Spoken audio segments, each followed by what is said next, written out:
بسم الله الرحمن الرحيم. إن في خلق السماوات والأرض واختلاف الليل والنهار والفلك التي تجري في البحر بما ينفع الناس وما أنزل الله من السماء من ماء فأحيا به الأرض بعد موتها وبث فيها من كل دابة وتصريف الرياح والسحاب المسخر بين السماء والأرض لآيات لقوم يعقلون. ومن الناس من يتخذ من دون الله أندادا يحبونهم كحب الله والذين آمنوا أشد حبا لله.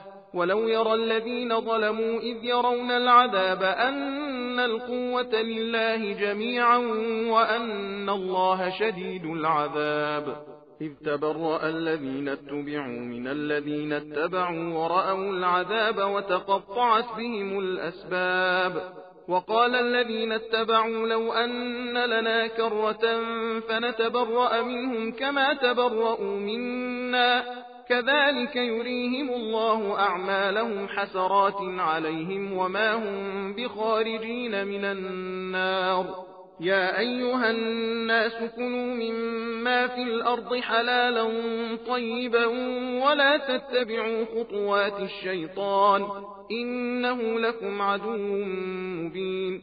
إنما يأمركم بالسوء والفحشاء وأن تقولوا على الله ما لا تعلمون. وإذا قيل لهم اتبعوا ما أنزل الله قالوا بل نتبع ما ألفينا عليه آباءنا أولو كان آباؤهم لا يعقلون شيئا ولا يهتدون. ومثل الذين كفروا كمثل الذي ينعق بما لا يسمع إلا دعاء ونداء صم بكم عمي فهم لا يعقلون.